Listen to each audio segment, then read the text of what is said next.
છત્રપતિ શિવાજી આશરે 400 વર્ષ પહેલાં મહારાષ્ટ્રના શિવનેરીના કિલ્લામાં તેમનો જન્મ થયો હતો. બાળ શિવાજીમાં એમના માતા જીજાબાઈ દ્વારા બાળપણથી જ વીરતા અને સ્વધર્મ પ્રેમના એમને ગુણો આપવામાં આવ્યા હતા. તો સાથે સાથે એમણે મહારાષ્ટ્રમાં હિન્દવી સ્વરાજની સ્થાપના કરી અને મરાઠી પ્રજામાં સ્વધર્મ પ્રેમની લાગણી જાગૃત કરીને સબળ નેતૃત્વ પૂરું પાડ્યું હતું. તે પોતે ધર્મની રક્ષા કરવાવાળા રાજવી હતા, તો તેમણે અષ્ટ પ્રધાનમંડળની સ્થાપના કરી હતી, જેથી રાજ્યનો વહીવટ કાર્યદક્ષ રીતે થાય.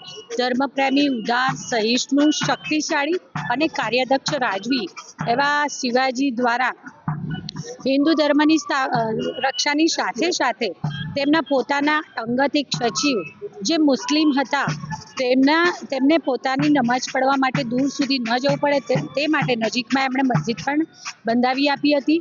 તો સાથે સાથે હંમેશા બધાને સાથે લઈને ચાલનારા ઔરંગઝેબને તે સમયે તેમને જજિયા વેરો નાબૂદ કરવા માટે પત્ર પણ લખ્યો હતો, પરંતુ તેમનું પ્રભુત્વ અને તેમના સત્તાનું પ્રતિનિધિત્વ વધતું જોઈ અને ઔરંગઝેબ દ્વારા ઉપરથી તેમની પર ચડાઈ કરવામાં આવી હતી. શિવાજી જેમણે હિન્દ ધર્મની સ્થાપના અને એની સ્વધર્મ અને ધર્મનિરપેક્ષતાની રક્ષા માટે સતત પ્રયાસો કર્યા હતા. આજે વડોદરા મહાનગરપાલિકા દ્વારા પ્રતિવર્ષ વડોદરા શહેરના સયાજીબાગ ખાતે આવેલી તેમની પ્રતિમાને પુષ્પાંજલિ અર્પણ કરવાનો કાર્યક્રમનું આયોજન કરવામાં આવતું હોય છે. તેમાં સૌ સાથી સભાસદશ્રીઓ સાથે મળી અને તેમને હૃદયાંજલિ અર્પણ કરી. આજે મહારાજા છત્રપતિ શિવાજીરાવ મહારાજની જન્મ જયંતિ છે. શિવાજી મહારાજ આ 400 વર્ષ સુધી એમને કેમ લોકો યાદ કરે છે? શાના માટે કરે છે? મુગલ સામ્રાજ્ય, ઔરંગઝેબ એટલો ખતરનાક રાજા, એની સામે કોઈ બોલી શકે નહીં. એની સામે બાત ભીડવી, ગેરીલા પદ્ધતિથી યુદ્ધ લડવું, ધર્મની રક્ષા કરવી અને કર્મની રક્ષા કરવી. ધર્મની રક્ષા બધા કરે છે, પણ કર્મની રક્ષા એમની ફૌજની અંદર મુસલમાન બી હતા, પણ યુદ્ધ અને લોકોની રક્ષા કરવા.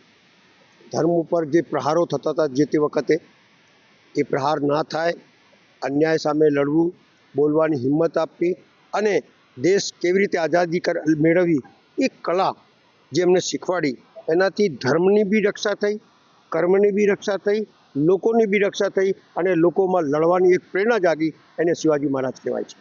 આજે 400 વર્ષ પછી પણ લોકો એમને યાદ કરે છે. એટલા માટે જ્યોતિ ફૂલે બી એમને યાદ કર્યા અને શિવાજી મહારાજની જન્મ જયંતિ શરૂ કરી દેશની આઝાદી વખત, આઝાદી લડવા માટે. એ જ રીતે લોકમાન્ય તિલકે બી આ લડાઈ લડવા માટે શિવાજી મહારાજની જન્મ જયંતિને પ્રેરિત કર્યા.